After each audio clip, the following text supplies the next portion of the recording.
السلام علیکم۔ حضرت عیسیٰ علیہ السلام اور 3 روٹیوں کا واقعہ۔ حضرت عیسیٰ علیہ السلام اپنے شاگرد کو ساتھ لے کر ایک سفر میں نکلے۔ راستے میں ایک جگہ رکے اور اپنے شاگرد سے پوچھا کہ تمہاری جیب میں کچھ ہے؟ اس نے کہا کہ میرے پاس 2 درہم ہے۔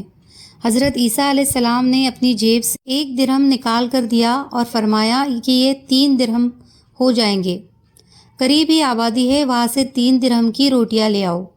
وہ گیا اور 3 روٹیاں لے لی۔ راستے میں سوچنے لگا، حضرت عیسیٰ علیہ السلام نے تو 1 ہی درہم دیا تھا، جبکہ 2 درہم میرے تھے اور روٹیاں 3 ہیں۔ ان میں سے آدھی روٹی حضرت عیسیٰ علیہ السلام کھائیں گے اور آدھی روٹی مجھے ملے گی۔ اس سے بہتر ہے کہ میں 1 روٹی پہلے ہی کھا لوں۔ چنانچہ اس نے راستے میں 1 روٹی کھا لی اور 2 روٹیاں لے کر حضرت عیسیٰ علیہ السلام کے پاس پہنچا۔ آپ نے 1 روٹی کھا لی اور آپ نے فرمایا کہ 3 درہم کی 3 روٹیاں ملی۔ اس نے کہا کہ 2 روٹیاں ملی تھی، 1 آپ نے کھائی اور 1 میں نے کھا لی۔ حضرت عیسیٰ علیہ السلام وہاں سے روانہ ہوئے۔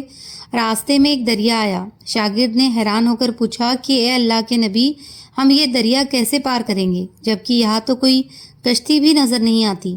حضرت عیسیٰ علیہ السلام نے فرمایا، گھبراؤ مت، میں آگے چلوں گا اور تم میرے پیچھے میرا دامن پکڑ کر چلنا، خدا نے چاہا تو ہم دریا کو پار کر لیں گے۔ چنانچہ حضرت عیسیٰ علیہ السلام نے دریا میں اپنا پاؤں رکھا اور شاگرد نے بھی ان کا دامن تھام لیا۔ خدا کے حکم سے آپ نے دریا کو اس طرح پار کر لیا کہ آپ کے پاؤں بھی گیلے نہیں ہوئے۔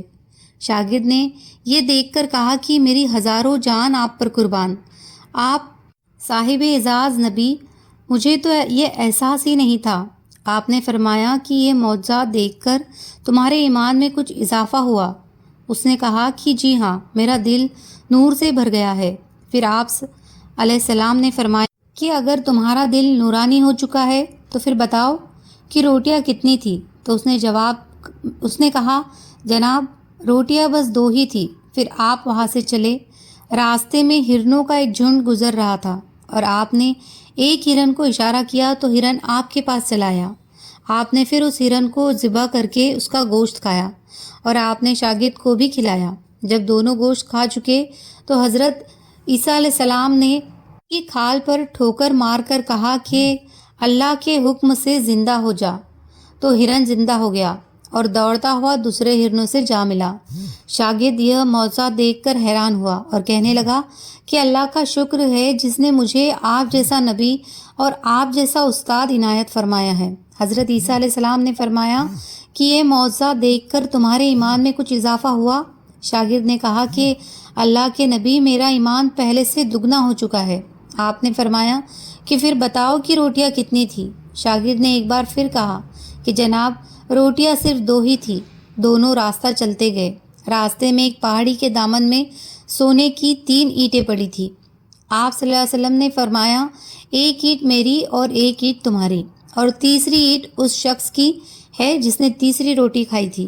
سن کر شاگرد شرمندگی سے بولا کہ حضرت تیسری روٹی میں نے ہی کھائی تھی۔ حضرت عیسیٰ علیہ السلام نے اس لالچی شاگرد کو چھوڑ دیا اور فرمایا کہ یہ 3 اینٹیں تم لے جاؤ۔ یہ کہہ کر حضرت عیسیٰ علیہ السلام وہاں سے روانہ ہوئے اور لالچی شاگرد اینٹوں کے قریب بیٹھ کر یہ سوچنے لگا کہ انہیں کیسے گھر لے جاؤں۔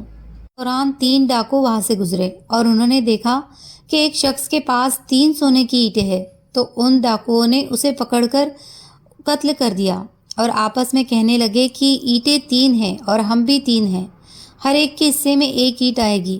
اتفاق سے وہ بھوکے تھے۔ انہوں نے ایک ساتھی کو کہا کہ ہمیں بھوک لگی ہے اور ہمارے پاس کچھ کھانے کے لیے بھی نہیں ہے۔ تو ان میں سے ایک ڈاکو نے اپنے ایک ساتھی کو کچھ پیسے دیے اور کہا کہ شہر قریب ہے، تم جا کر وہاں سے روٹیاں لے آؤ، ہم اپنا اپنا حصہ اٹھا لیں گے۔ وہ شخص روٹیاں لینے گیا اور سوچنے لگا کہ اگر میں روٹیوں میں زہر ملا دوں تو دونوں ایک ساتھ مر جائیں گے اور 3 اینٹیں میری ہو جائیں گی۔ ادھر ان کے دونوں ساتھیوں نے آپس میں مشورہ کیا کہ اگر ہم اپنے ساتھی کو قتل کر دیں تو ہمارے حصے میں سونے کی 1.5 اینٹ آ جائیں گی۔ چنانچہ جب ان کا تیسرا ساتھی زہر ملا ہوا روٹیاں لے کر آیا تو انہوں نے اپنے منصوبے کے مطابق اس پر حملہ کر کے اسے قتل کر ڈالا۔ پھر جب انہوں نے روٹیاں کھائی تو وہ بھی زہر کی وجہ سے مر گئے۔ واپسی پر حضرت عیسیٰ علیہ السلام وہاں سے گزرے تو دیکھا اینٹیں ویسی کی ویسی پڑی ہے، جبکہ اس کے پاس 4 لاشیں پڑی ہے۔ آپ نے یہ دیکھ کر ٹھنڈی سانسیں بھری اور فرمایا کہ دنیا اپنے چاہنے والوں کے ساتھ یہی سلوک کرتی ہے۔ تو دوستو، دنیا کی چاہت کرنے والا، دنیا کو ہی سب کچھ سمجھنے والا، آخرکار وہ اس دنیا سے خالی ہاتھ ہی چلا جاتا ہے۔ آپ جتنا چاہے پیسہ کما لو، جتنی مرضی دولت جمع کر لو، مگر اس دنیا سے آپ کو خالی ہاتھ ہی واپس جانا پڑے گا۔ بس ایک ہی چیز آپ کے ساتھ جائے گی اور وہ ہوگے آپ کے نیک اعمال۔ اسے ہم دنیا میں نظر انداز کر رہے ہیں۔ اللہ پاک ہم سب کو سمجھنے اور نیک اعمال کرنے کی توفیق عطا فرمائے۔ آمین۔